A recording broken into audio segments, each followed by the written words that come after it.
I'm Nahed Kabbani, and this is the Lighthouse for today's viewers.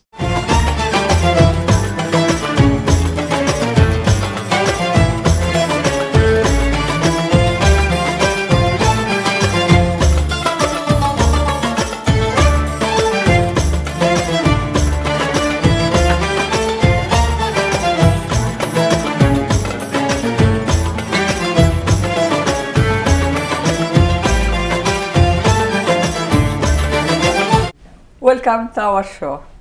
Today we have in our studio two lovely ladies from Bethlehem Sister City, which is Bethlehem is a city in Palestine, and group of American ladies and gentlemen in America launched a chapter named Bethlehem Sister City to help through their activity the people in Bethlehem in Palestine.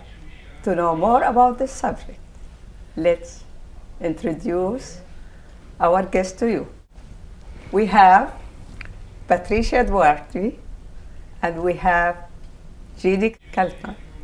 So let's, Patricia, give you a chance to know about Bethlehem Sister City. Thank you, Nahed.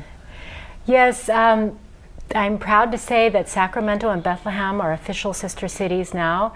We are going to be celebrating our two-year anniversary in December. And before we became sister cities, we were on a path to become sister cities. We had a relationship with the people of Bethlehem through, actually they're members of our own community here in Sacramento who have family that live in Bethlehem. So we had this natural connection. We'd also had a number of guests that had come to our community of Sacramento that were from Bethlehem, a dance group, a youth dance group, and also some speakers. So we built on that relationship to become official sister cities. Maybe it'd be helpful for people to know a little bit about the importance of sister cities. Yeah, like what they do. Right, right. Yes. Well, the concept of sister cities is not new. And it came about more for the United States involvement around the time of World War II. But again, it wasn't a new concept to World War II. It was happening with friendship cities before that. But when Dwight Eisenhower, yes, president and former president and general, he actually promoted the movement. And it was about to heal the wounds of World War II. And so some of the beginning relationships were between England and France. But then for the United States, there were a number of relationships that came about through Japan. And then onward, some of the most successful ones are with Japan and also with other cities in Asia as well. Now, Sacramento has 9 sister cities. And again, the idea of sister cities is to promote people-to-people diplomacy.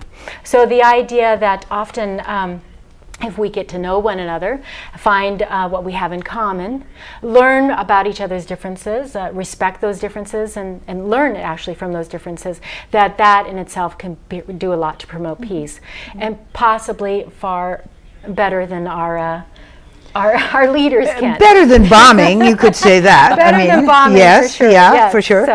So that is what it's about. And so Sacramento has 9 sister cities now, Bethlehem being the 9th. And it is actually the first city in the Arab world that Sacramento has a relationship with. So what we go about doing then is to bring, our goal is really to find ways to bring the voice of Palestinians, of Bethlehemites, into our community, and vice versa, to be able to bring people from Sacramento to visit and see and learn from the people of Bethlehem. So we've had a number of different things that we've done. We've tried emails between students here and there. We've had volunteers that have come and worked in summer camps. We're going to be hearing from Jeanie in a little bit, who went to work on a writing program. We've done some other projects. We helped refurbish a signboard that was in Manger Square. and provided some information and photos for tourists there coming into the manger square. And actually, interestingly enough, we recently had a young person who had been traveling in the area, she saw Sacramento written there. She's from Sacramento. She came back and went to our website and found us. So we do have a website, www.sacramentobethlehem.org, and the viewers are certainly welcome and encouraged to go there. You can contact us there. We'll welcome people's input. We're looking for new and creative ways to form to build on our relationships. So you did Bethlehem education, university. You brought the yes, we had. That's dean right. We to- had a guest yes. from Bethlehem University come Talk and about speak. the education over there. Correct, in yeah. university and And stuff. there is an effort also, there are a number of people who support students in Palestine and Bethlehem, as well as other places in the West Bank, to have scholarships to continue their studying there in the West Bank and also in Gaza. So we also have a program. We have one of our partners is called the Keep Hope Alive project, and that is a project that's based in the Bethlehem area, but it's a joint project with the YMCA and the YWCA of Palestine and East Jerusalem. And we're partnering with them to help plant olive trees in threatened areas, and also to accompany the farmers in the olive harvest. Really, the goal is... And why do the farmers need to be accompanied in the olive harvest? Well, one of the problems for West Bank Palestinian farmers is a lot of the land has been confiscated by the military, by the Israeli military. Illegal settlements are being built close by and on Palestinian land, and often on the tops of where olive trees were growing. And the military can control quite a bit of the land in the West Bank, actually. So it makes it very, very difficult for farmers to get to their land. They have to apply for permits. This can be a very lengthy and difficult process. And they also are, when they go to their fields, can sometimes be threatened by the settlers. So it's a witness, it's an accompaniment, it's learning about the life, it's seeing what the circumstances are. And so that's really what the Bethlehem Sister City is all about. This is an answer for a guest who was in our show with Ellison Weir, and he was fighting. He's a Jewish guy. He was fighting. He doesn't know anything about the story, but he says, I visit the area and I saw a lot of lands. Why they don't use it in Gaza? Now you answer the question, why they don't use it. Yes, a lot of land has already been confiscated. That's what. And held as they say, if you're not tilling your land or not growing things in your land, then the Israeli government can take it away from you.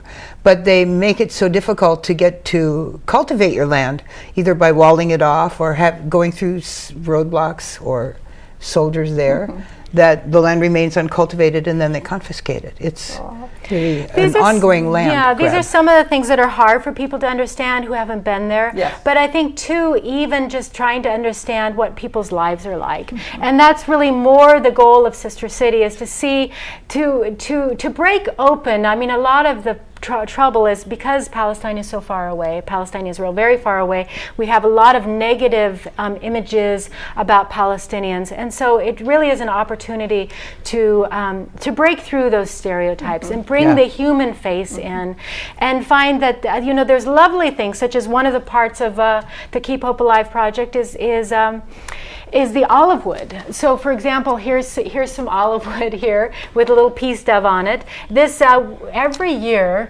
after the harvesting of the olives, the trees are pruned, and so the wood from that pruning is used for making olive wood crafts. This is a very old tradition. People learn how to make the olive wood carvings. Yes. So what are those? Oh, those are coasters? Little coasters, yeah. Oh, little peace dove coasters. But how neat. How Yeah. does it work? Yeah, Yes. yeah. Yes. So one of the things that we've done is actually bring some of these things back, and we sell them, and it's a way to bring the conversation and bring the face of Palestinians into our community. As well, we also embroidery. Palestinian embroidery is a beautiful, beautiful heritage that Palestinians have. All these There pieces. you go.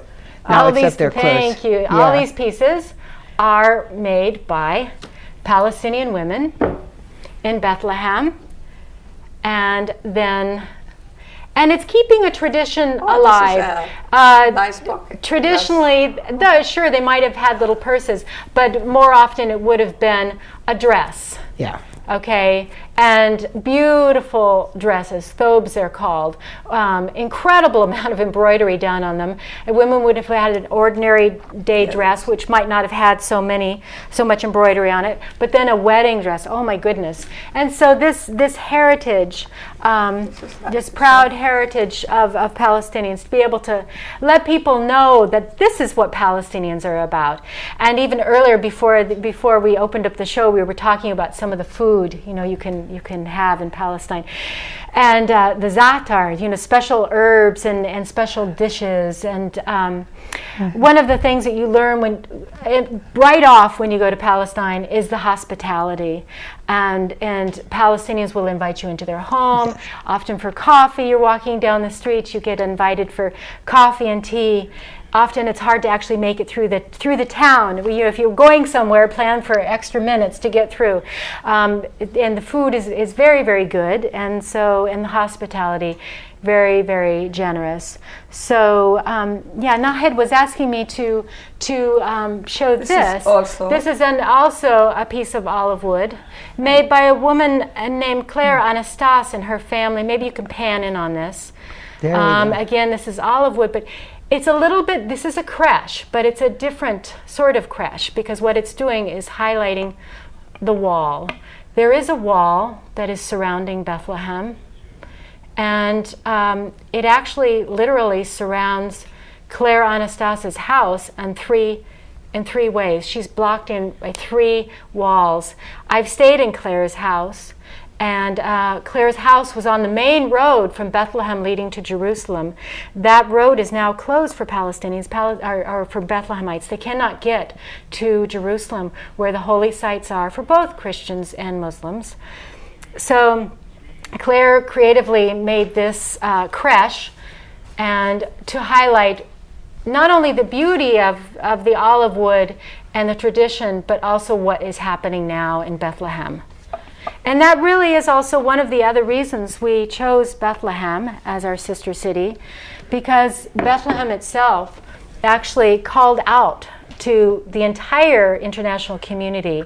As the wall was being enclosed around them, they said, we must find ways to transcend this ghetto, and it is a ghetto when it's walled in.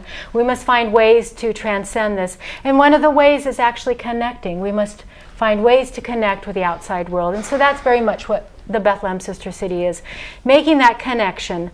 No matter the walls, the airports, the miles, we can do that. Thank you for this information, actually. 2 things I would like to mention for my viewers. Bethlehem, where Jesus born. That's why it is important to know. It is a holy land, and it has a lot of value for the whole world. It shouldn't be this way, no matter what. Other thing, historically, in history, in classes, we didn't study anything about other side of the world, especially Middle East, or this kind of area with the conflicts with 63 years.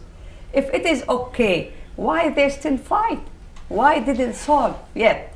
So to know more about it, you will be able to help with decision or kind of solving that problem to have peace in that holy land for good, if the people have justice and the way to live normally. So after the break, we will talk about it more in detail. You're watching The Lighthouse for today's viewers, brought to you by oneworldforyou.org.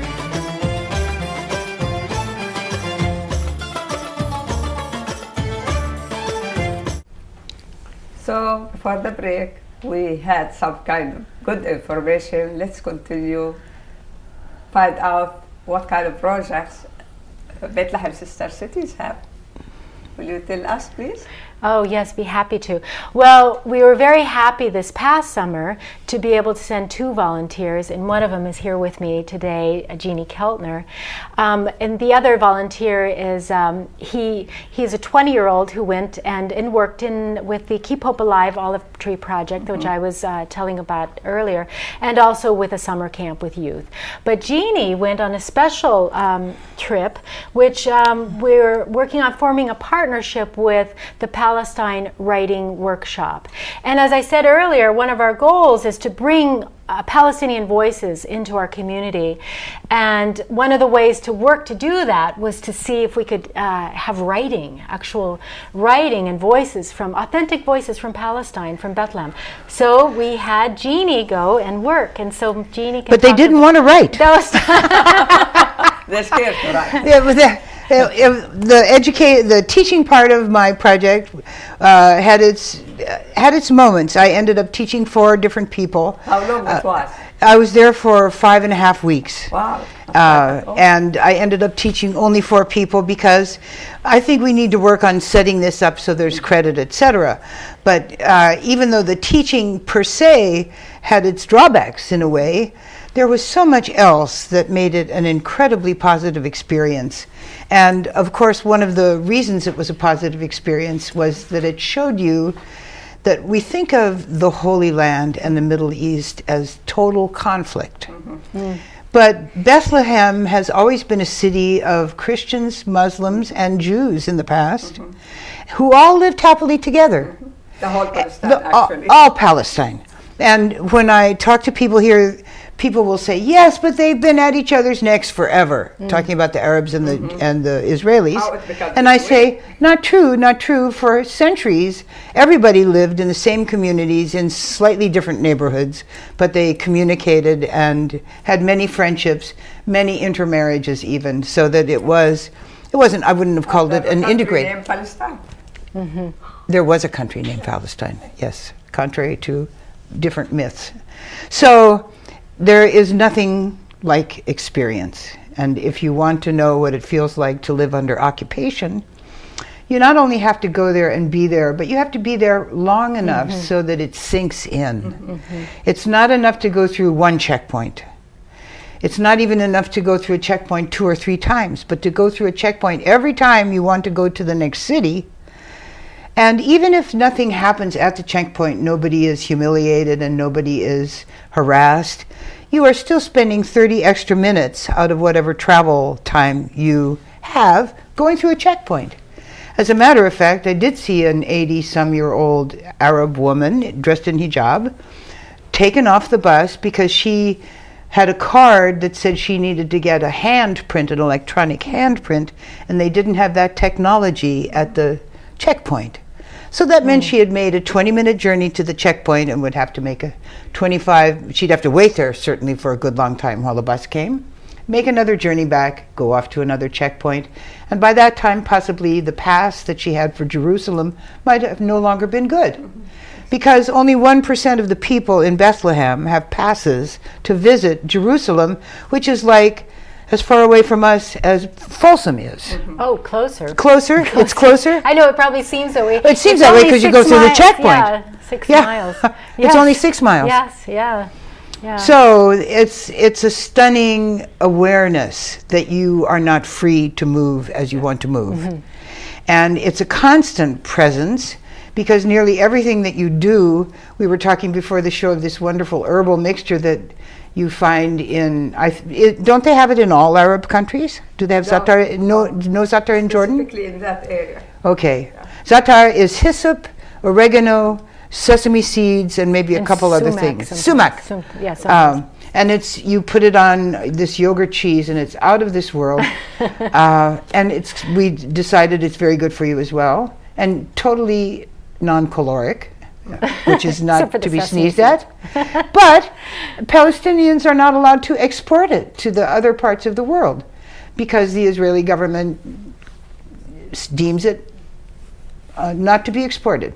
So to know that your fate is constantly controlled by a power that is the 4th largest army in the world with literally tons of nuclear weapons, that kind of stuff, is a very demoralizing feeling, and it weighs on you. So I would say that the good cheer of the Palestinians, which is enormous, of course, they've lived with this for 64 years, and they've found a way to actually keep struggling, but not struggle with, well, I don't know. I'm generalizing from a rather small sample, but it's amazing that 4 Muslim men that I talked to, the father of one of my students, a driver that took me over to Jordan, and 2 other people said, I don't hate anybody. And I really give my religion credit for that. And then another Muslim said, the woman whose village was being demolished as we were speaking, they were knocking down big trees, and the Israeli army was knocking down big trees and demolishing houses, which they demolish with a bulldozer usually, with all the possessions inside. Imagine the things you've saved up for, your refrigerator and your stove, etc. There they go, being crushed. You have 15 minutes to get out, take your photos maybe. She said to me, if I didn't have my religion, I don't know what I would do. I would be, I would be in the streets. I would be so angry. So I thought how far this is from the kind of picture that has been drawn for us of Islam, of Palestinians, of the conflict, that human beings on that side and were functioning in a peaceful way, really. I mean, so much of the resistance is nonviolent. It's annoying to the Israeli army. I don't deny that. It's confrontational, but it doesn't come with violence. And I was there, I'll just mention this, I was there when an event called Welcome to Palestine was planned. And it was planned because many NGOs, non-governmental organizations in Palestine, had invited supporters of Palestine, sympathizers of Palestine, to come to Israel on July 8th and fly into the Ben Gurion airport. You can't fly into the Palestinian airport because the Israelis bombed that and destroyed it. That was in Gaza. But they were to come to Ben Gurion airport, and they were to say that they were coming to Palestine. Now, ordinarily, when you do go to Palestine, you have to say you're not going to Palestine. You have to say you're going to tour the Holy Land. Or you may well get sent back. So Israel didn't want these activists coming. There were maybe 1,000. I have to find out exactly how many ended up trying to come. But Israel sent out lists of participants to the airline companies flying into Ben Gurion and said, we're going to turn these people back as soon as they arrive. So and they won't buy tickets on their return journey. So you are going to end up with a plane full of people with no tickets, and you're going to have to take them back, and that's going to be a big loss for you. I don't know what other threat they may have made, but in the end, those airlines did not let activists from all over Europe get on airplanes and fly to Palestine. They were kept out. And they were not violent people. They were people like me, people who had come to watch, had come to learn, and, etc. So I thought that was shocking, and the few that did get through because they came earlier or later, 3 or 4 of them were sent to jail for a few days, had to sign affidavits that they would not take part in protests.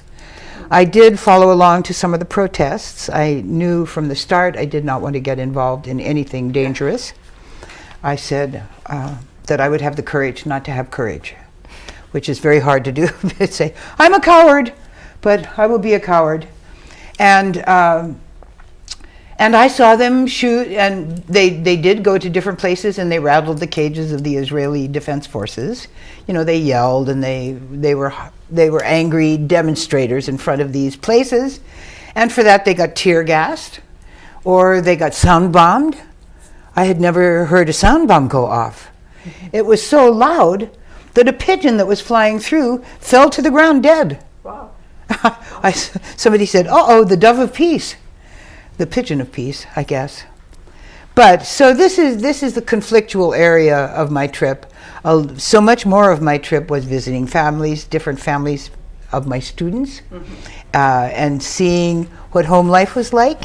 And It was very cute because we were all sitting around discussing brothers and sisters, and there were 4 kids and 2 parents, and eating the sweetest things you've ever eaten in your life. Whoa, they're very sweet. But anyway, and then a cousin came over, and the girls just dashed out of the room and came back with their headscarves, you know. Oh, not a relative, had to cover up again, you know. Yeah. But It's a cultural. yeah, that's the tradition. Of course, a stranger in the family, even though he was a cousin, was not close enough. The person who will be able legally to marry her. Can see her without a headscarf. That's why. Her brother, her Oh. immediate family, they are not. They can't Nobody marry. will be married. Okay. The legally person who can be married here, whoever is on the earth, she should cover her Well, beauty against him. We had many.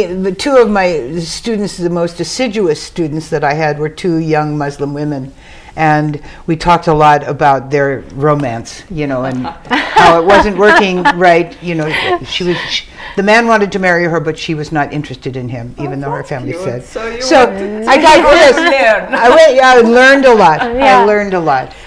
I learned a lot that you Really, could I never appreciate learn what you brought with you. without being there. Information. But as you mentioned, they were angry because of the kind of situation and fighting from Israeli or the situation. It comes to my mind what we have facing disaster, natural disaster, how bad it is. Can we be angry with God? It's not in our hand. We have to accept it. But when man-made things, We can change. Yes. it's not fair from man to humiliate people and kill people or hurt people that much and don't let them live It's very, normal. and the sad thing is, it's not from human to human. It's from a tiny little Yes. group of humans. Yes. It's not even all the humans in either side. Do you know? Well, There's and- much more peace, energy there. Yes, I agree with you. And it's important for the viewers to know that these protests are actually taking place on West Bank Palestinian land. So it's Israeli soldiers who are coming in onto Palestinian land. It's not the other way. Right. So Very it is important. it is the Israeli army that is the aggressor. occupier. And yeah, so The whole strength with them, and they talk about the stone or whatever. In the other hand, this is threatening Right. the Israeli. Right. Or Yeah, they have tanks Right. coming over the mountains, and a kid is standing there with a stone. Or just imagine, you know, the community that Jeannie's talking about is Al-Walaja, no? Yes. It's in the Bethlehem district, and this village is just being surrounded, destroyed, lands being taken away, and homes being destroyed, complete livelihoods being destroyed. So, protesting on their land. Yeah. And they're protesting the fact that a settlement is going to be built there with skyscrapers and middle skyscrapers that will be dedicated only to Jewish Israeli citizens, and they will be living in the middle of the Arab territory of the West Bank. We should just, if we can hold that up one moment, that tiny map, because, and can somebody come in on that Maybe we'll talk about it We'll- after the break. Maybe. after the break? Well, Okay, well, let's do that, because it's worth So looking at. This is for my viewers actually, because we need to give more information to our viewers, so we'll count on people like Jeannie and Patricia, because they went there, they saw so many things, and they brought the subject from their point of view to us, and that's why we address it to you, my viewers. We'll talk about more after the break.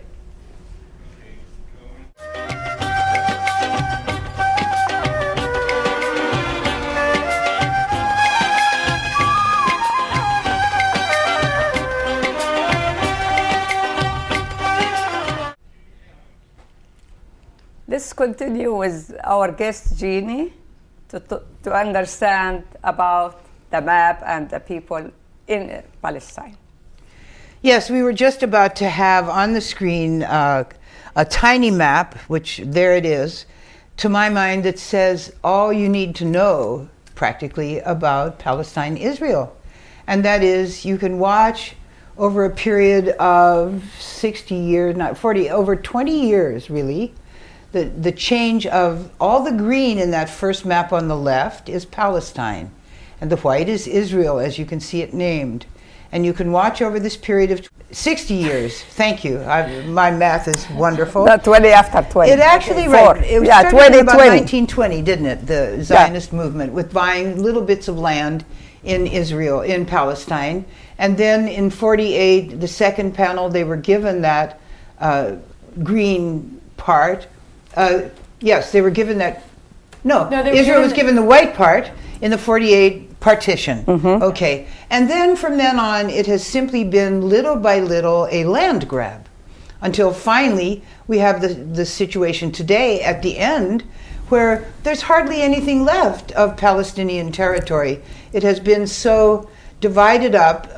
Jimmy Carter called it cantonized, I believe, the way the South African landscape was divided up into little areas for the indigenous people, the people who were there when the whole process started. Now they have those little bits and dots. How you can have a state on those little dots? That's been the question. That's been the question, because those little dots are separated by settlements. They say settlements, but they're really huge cities, with, as I say, with different levels of skyscrapers, completely walled off, completely guarded, completely armed, and connected by highways that Palestinians aren't allowed to drive on. And where is the Palestinian state will be? How it will be Palestinian state on this matter? Who can say? That will they will set the Israeli state and Palestinian state. This is the map for the Palestinian state. Well, how and it then will that go. is one thing you definitely feel when you're there, is as you even try to enter in, it's controlled by Israel, and so what you feel there is really one state. It's really one. It's controlled by Israel. Everything's controlled by Israel. True, you can go into these areas like Bethlehem, which are nominally controlled by Palestinian Authority, but as you leave, then you have to pass through the Israeli checkpoint, and you have to. So, and there, we haven't even spoken about the reality for Palestinian citizens of Israel. Beyond the scope of the sister city, but humanity side. Yes, but it is really everything there is controlled by Israel. You just have a situation of occupation, and you have a situation of Jim Crow and laws for Palestinian citizens of Israel, second-class citizens. So it is definitely an apartheid situation. Definitely. That word is mentioned. I think Jimmy Carter is the one who brought that to wider public attention.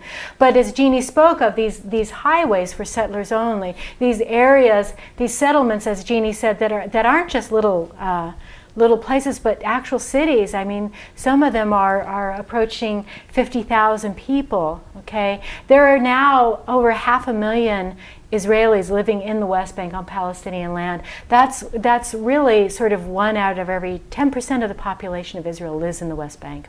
What if Palestinians work in the other side and The Palestinian wall? work?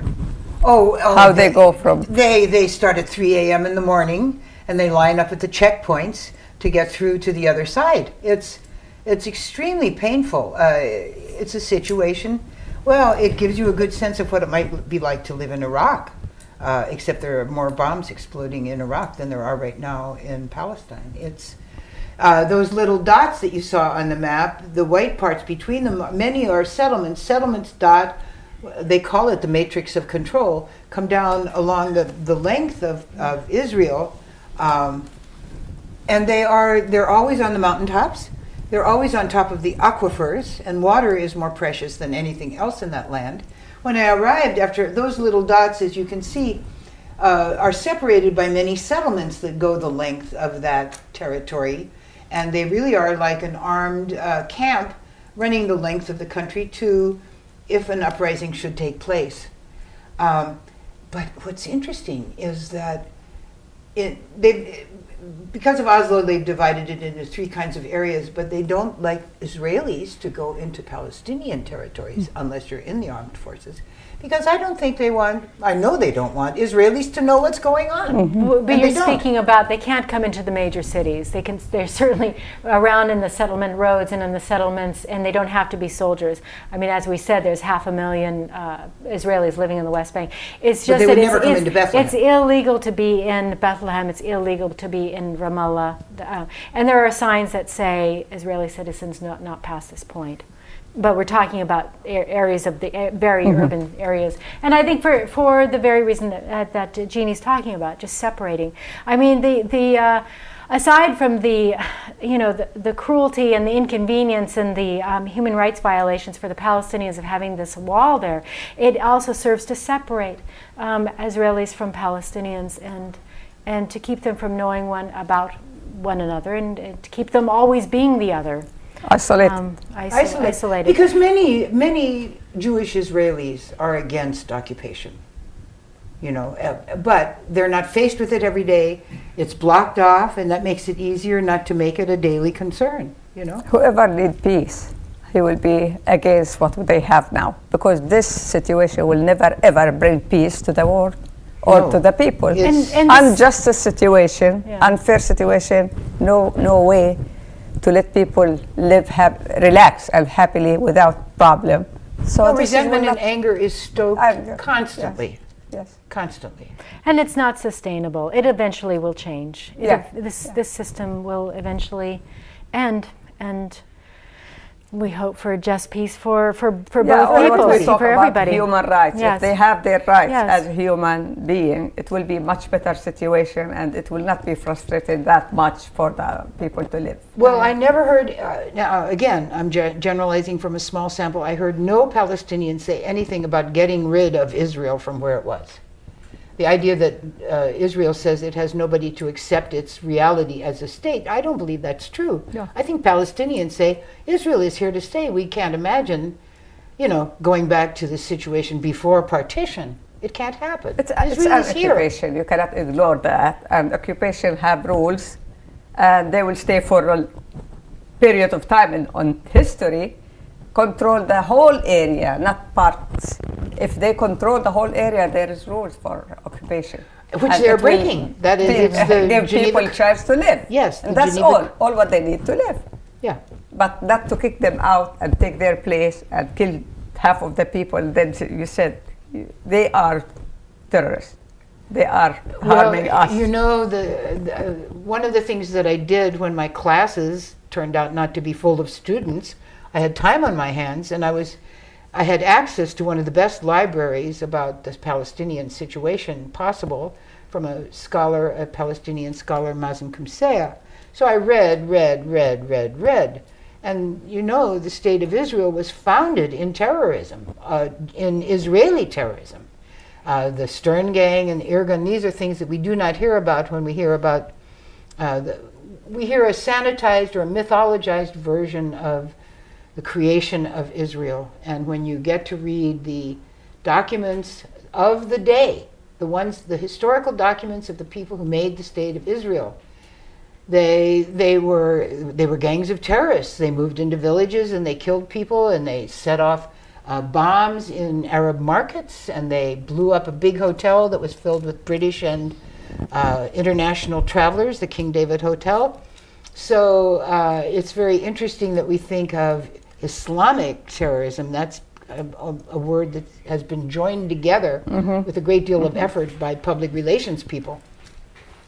But that is not the case. Actually, the case was it started out as Zionist terror, very effective. The problem is Israel made it historically as political and religious, and they mix it up together.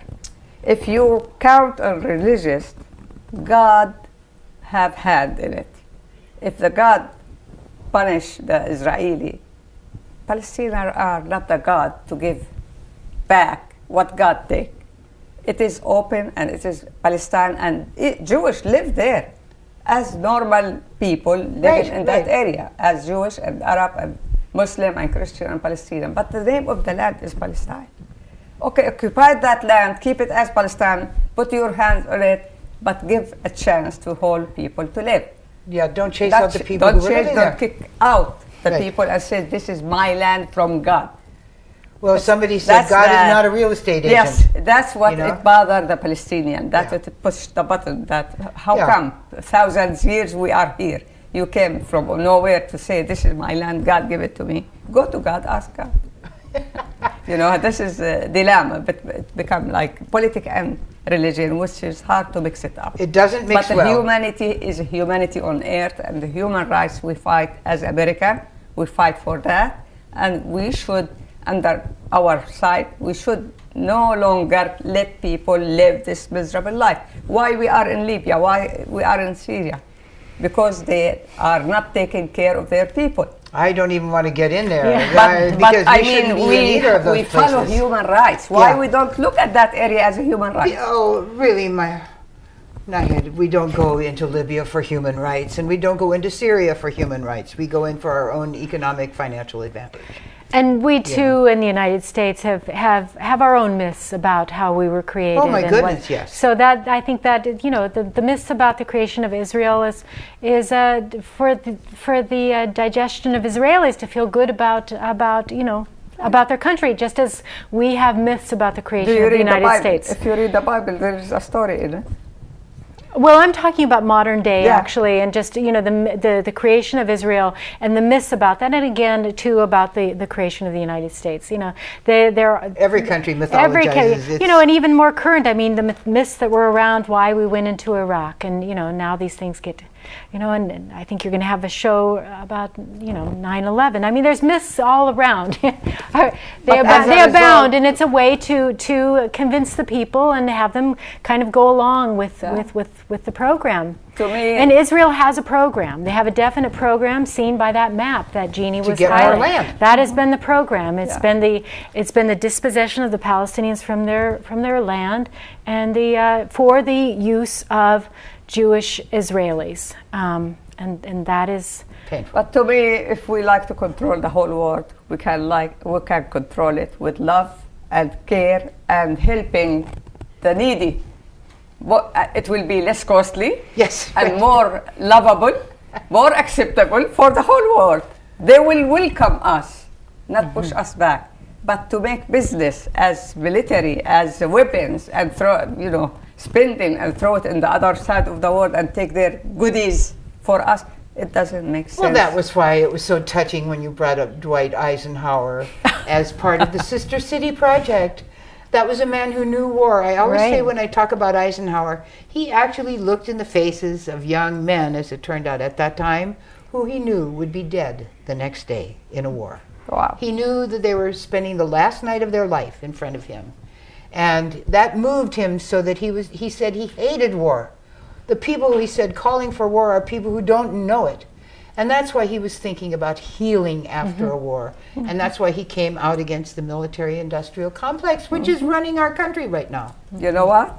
If we talk about this subject, we'll never stop. We'll Yes, never we find won't. an answer. So There let's is no forget answer this right now. subject and focus on Sabil and your Yes. programs after the break. okay. We will be back soon. oneworldforyou.org, promoting cultural understanding through the media.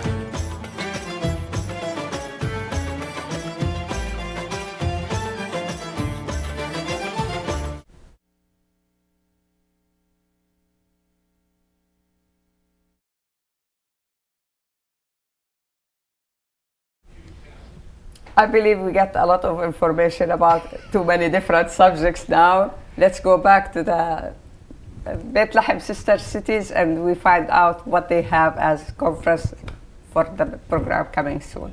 So let us know, Patricia, about what you have. Thank you, Nahed. Well, actually, Sister City is an endorser of a Sabil conference. Sabil is an entity of itself. Sabil is an organization that came out of Palestinian. It's a voice of Palestinian Christians, a cry again out to the world, specifically, really, but not only for Christians around the world to pay attention and learn about what's happening in the Holy Land to all the people there. One of the things that Sabil does is put on these conferences, and it's a way that people can learn more about the situation. Not everybody can go and travel and see. Not everybody's fortunate enough enough to do that. And but so the Sibyl conferences serve as a way to bring it into a community such as Sacramento, and we are going to be hosting a Sibyl conference in March of 2012, March 16th and March 17th. We will have a website up soon for that. And it's the opportunity for Palestinians to come, Palestinians in the diaspora. There are millions of Palestinians all over the world. But we'll have some speakers, Christians, Muslims, Jews, to give information about what's happening there. And we'll talk about the myths of the creation of Israel. We'll talk about then the Palestinian narrative, which is so important to know about, because it's, again, and one of the reasons we have the Sister City, because it's not known. So hearing from authentic Palestinians, who they are, the human side of that, what they've gone through, and also we'll have what you can do. Importantly, what we can do, and what is the United States part in facilitating this ongoing problem, and what we as individuals can do about it. Often in many subjects, we feel that we have no power, and that is a dangerous thing, because altogether we have a lot of power. Yes. And I believe it is only going to be our power that really is going to force our leaders to look at this situation and do what needs to be done. International law needs to be upheld. I mean, why have it if it's not being upheld? So anyway, this is a chance for ordinary people here in our community to learn about this. It'll be specifically a call, not specifically, but especially a call to Christians, Presbyterians, Lutherans, Methodists, you name it, to people, to secular people, to Jews, to Muslims, to attend and learn about the situation. Your guest, what he said. I'd like to thank you very much for coming, and thank you, Jeanie, for this effort to go to Palestine and do this education. Believe me, it was hard work and a great pleasure. I know. I really appreciate Just getting there is hard and you work. brought us back a lot of information, life experience, which is appreciated also. Thank Thank you, Patricia, for the things what you're doing for Palestinian city and Palestinian people, and really appreciate it. As a humanity, when we put hands together, it will be powerful. Mm-hmm. And we have a lot of power. If we want it to be working, we have to let it work.